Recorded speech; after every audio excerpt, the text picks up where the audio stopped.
నుంచి కూడా కాళేశ్వరం పైన మాకు రాజకీయమైన పరమైనటువంటి ఇంట్రెస్ట్ లేదు అని చెప్తున్నాం. డిసెంబర్ 2023 నాడు ప్రభుత్వం ఏర్పడిన వెంటనే వీళ్ళందరూ కూడా ఒక బుక్ పట్టుకొని వచ్చారు. సరే, మా మేనిఫెస్టోని మీరు నమ్మరు కదా, బీఆర్ఎస్ పార్టీ వాళ్ళు వాళ్ళ బుక్ని నమ్ముతారు కదా, వాళ్ళు మేనిఫెస్టో నమ్మరు అని చెప్పేసి మీ అంతా మీరు అనకండి. వాళ్ళు చెప్తారు కదా, కాదు వాళ్ళ వర్షన్ చెప్తున్నాను నేను. వాళ్ళు నమ్మరు కదా మా మేనిఫెస్టో. అదే బీఆర్ఎస్ పార్టీ వాళ్ళు నమ్మరు కదా. వాళ్ళు ఒక బుక్ ప్రింట్ వేసిర్రు. వాళ్ళకి మా మీద చాలా ప్రేమతోని మా చేతికి గాయాలైతే కూడా కట్టి మరి బుక్ వేసిరు కదా. ఆ బుక్లో 109 కాళేశ్వరం లిఫ్ట్ ఇరిగేషన్ ప్రాజెక్టు నిర్మాణంలో జరిగిన అవినీతి మరియు అవకతవకలపై సిట్టింగ్ జడ్జితో న్యాయ విచారణ చేస్తామన్నారు. ఎప్పుడు చేస్తారని ఇదే చర్చలో వారి సభ్యులు ఒక ఆయన వచ్చి ఆ బుక్ను మొత్తం కిందికి మీనికి చూసి చూపించాడు. అప్పుడు వేస్తాం సార్ అని చెప్తే ఆగలేదు. వేసినాం కదా, మార్చి 2024 నాడే వేసినాం కదా.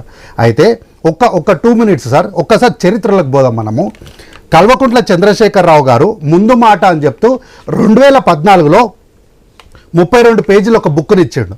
అందులో గోదావరి నదిపై గోదావరి బహుళ ప్రాజెక్టు దేవనూరు ప్రాజెక్టు నిర్మించడం ద్వారా 25 లక్షల ఎకరాల సాగునీరు అందించాలని నిర్ణయించింది. కృష్ణా నదిపై ఎగువ కృష్ణా, నందికొండ, భీమా తదితర ప్రాజెక్టులకు రూపకల్పన చేసింది.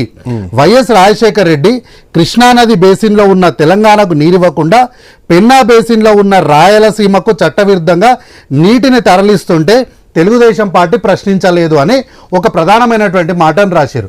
అయితే ఈ తెలుగుదేశం గురించి మాట్లాడేటప్పుడు 17 సంవత్సరాలు ఈ కల్వకుంట్ల చంద్రశేఖరరావు గారు అదే తెలుగుదేశం పార్టీలో శాసనసభ్యుడిగా, మంత్రిగా, డిప్యూటీ స్పీకర్గా ఉన్నప్పుడు వారు ఏ రోజు కూడా ఈ విషయాల్ని మాట్లాడలేదు సార్.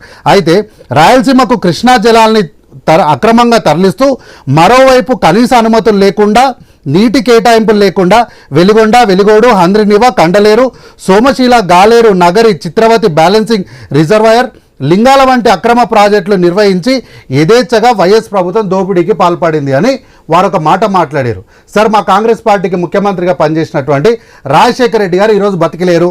ఆ రోజు ఎందుకు చేశారో వారు చెప్పలేరు. ఓకే, వదిలేద్దాం గతం. కానీ ఈరోజు మీ పార్టీలో చేర్చుకొని మీ పక్కనే కూర్చోబెట్టుకుంటున్న ఆయన అప్పటి ఇరిగేషన్ మంత్రి అయినటువంటి పొన్నాల లక్ష్మయ్య గారి పేరుని 2014 వారి మేనిఫెస్టోలో ప్రత్యేకంగా వాళ్ళు మెన్షన్ చేసిర్రు. ఆ పొన్నాల లక్ష్మయ్య గారు మీ పక్కనే ఉన్నారు కదా. ఈ నీటి గురించి మొత్తం ఆయన ఎప్పుడన్నా అడిగినరా మీరు?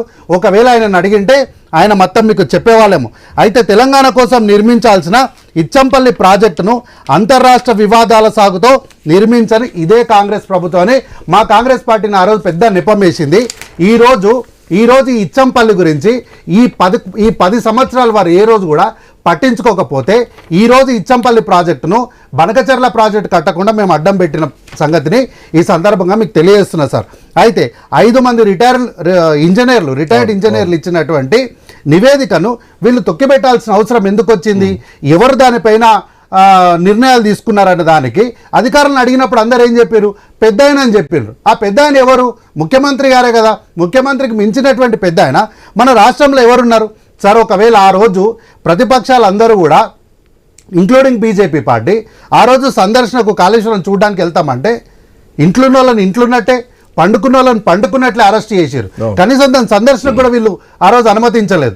ఒకవేళ వీళ్ళకు రాష్ట్ర ప్రయోజనాలు నిజంగా ముఖ్యమై ఉంటే ఆ రోజు సందర్శనకు అనుమతించినా, లేకపోతే మేము ఎట్లయితే ఆల్ పార్టీ కమిటీ మీటింగ్ పెట్టి ప్రతిపక్షాల సలహాలు సూచనలు మేము ఎట్లయితే తీసుకున్నామో అట్లా కనుక ఆ రోజు కనుక వీళ్ళు తీసుకుని ఉంటే ఈరోజు ఇట్లాంటి సందర్భం వచ్చేది కాదు, మనం ఇట్లాంటి చర్చలో కూడా కూర్చునేటోళ్ళం కాదు. అయితే ఇంత పెద్ద ఆల్ పార్టీ కమిటీ మీటింగ్ పెట్టినప్పుడు అసలైన వాళ్ళు, మంత్రిగా పనిచేసిన వాళ్ళు రాకుండా ఒక రాజ్యసభ ఎంపీ అయినటువంటి రవిచంద్ర గారిని పంపించి ఒక 5 నిమిషాలు కూర్చొని వారు నేను వాకౌట్ చేసి వెళ్ళిపోతున్నా అని అన్నారు. ఎందుకు? కేవలం బీఆర్ఎస్ పార్టీ అనే పేరు తీసిన ఒక సాకును చూపించి వారు వాకౌట్ చేసి వెళ్ళిపోయారు. కాబట్టి మేము ఏమంటున్నాం సార్, ఈరోజు 1.45 వేల కోట్లు ఖర్చు అయిందని హరీష్ రావు గారే పవర్ పాయింట్ ప్రజెంటేషన్ ఇచ్చి చెప్పారు. మొన్నటి వరకు 85,000 కోట్లు అన్నారు. ఇప్పుడు బీఆర్ఎస్ పార్టీ ప్రతినిధులు మాట్లాడుకుంటూ 94,000 కోట్లే అంటున్నారు. కాబట్టి ఏంటంటే ఈ రోజుకు ఇప్పటికి కూడా వీళ్ళ మధ్యలో స్పష్టత లేదు. వీళ్ళు బ్రీఫింగ్ని సరిగ్గా తీసుకుంటలేరో లేకపోతే విషయాలన్నీ దాచిపెట్టాలనుకుంటున్నారో నాకు తెలియదు. కానీ దీనికి 1,45,000 కోట్లు ఖర్చు అయిందని మాత్రం ఈరోజు అధికారికంగా హరీష్ రావు గారే చెప్పారు. అయితే మేము ఎక్కడ కూడా కాళేశ్వరం ప్రాజెక్టు పైన మా ఆక్షేపాలు లేవు. చాలా క్లియర్గా చెప్తున్నా, ఆక్షేపాలు కాళేశ్వరం ప్రాజెక్టు పైన కాదు. ఆపేక్షాలన్నీ కూడా కాళేశ్వరం ప్రాజెక్ట్ జరిగినటువంటి నిర్మాణాలపైన, అక్కడ జరిగినటువంటి డొల్లతనం పైన, అక్కడ జరిగినటువంటి అవినీతి పైన, అక్కడ లేనటువంటి జవాబుదారీతనం పైన మాత్రమే మాకు ఇది ఇబ్బంది తప్ప ఆ ప్రాజెక్టు మీద మాకు ఎక్కడ కూడా లేదు. అయితే జూలై 22, 2020లోనే పోతిరెడ్డిపాడు దగ్గర నుంచి వాటర్ ఎక్కువగా వెళ్ళిపోతున్నాయని ఆ రోజు రైతులందరూ పోరాటం చేసినప్పుడు ఆ రైతుల మీద అక్రమ కేసులు పెట్టి వాళ్ళని నిర్బంధించిన మాట నిజం కాదా?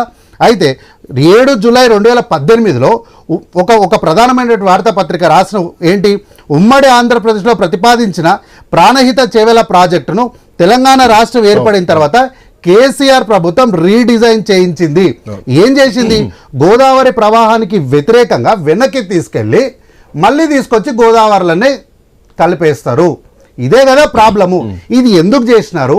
అక్కడ పగుళ్ళు వచ్చినాయి. పగుళ్ళు ఎందుకు వచ్చినాయి? ఒకవేళ ఈరోజు ఆ పగుళ్ళు రాకపోయి ఉంటే కాంగ్రెస్ పార్టీ అసలు ఈ విచారణ చేసేది కాదు, మీరందరూ ఇట్లా మాట్లాడేటోళ్ళే కాదు కదా. ఆ రోజే మీరు ఇట్లాంటి జాగ్రత్తలు తీసుకుంటే అయ్యేపోయేది. కాబట్టి ఆ రోజు మీరు జాగ్రత్తలు తీసుకోకుండా, ఆ రోజు మీరు జవాబుదారితనంగా లేకుండా, ఆ రోజు మీ ఏఎన్సీలు అందరూ కూడా 100,000 కోట్ల రూపాయలు అక్రమంగా దొంగతనం చేస్తుంటే మీరు చూసి చూడనట్టు కూర్చొని ఈ రోజు కాంగ్రెస్ పార్టీ నివేదిక, రేవంత్ రెడ్డి గారి నివేదిక ఏం చేస్తాం మరి? కాంబోజ్ గారు, ఓవరాల్ గా చూస్తే ఇది కాంట్రాక్టర్ల కోసం మాత్రమే తీసుకున్నటువంటి నిర్ణయం. కాంట్రాక్టర్లు తీసుకున్నటువంటి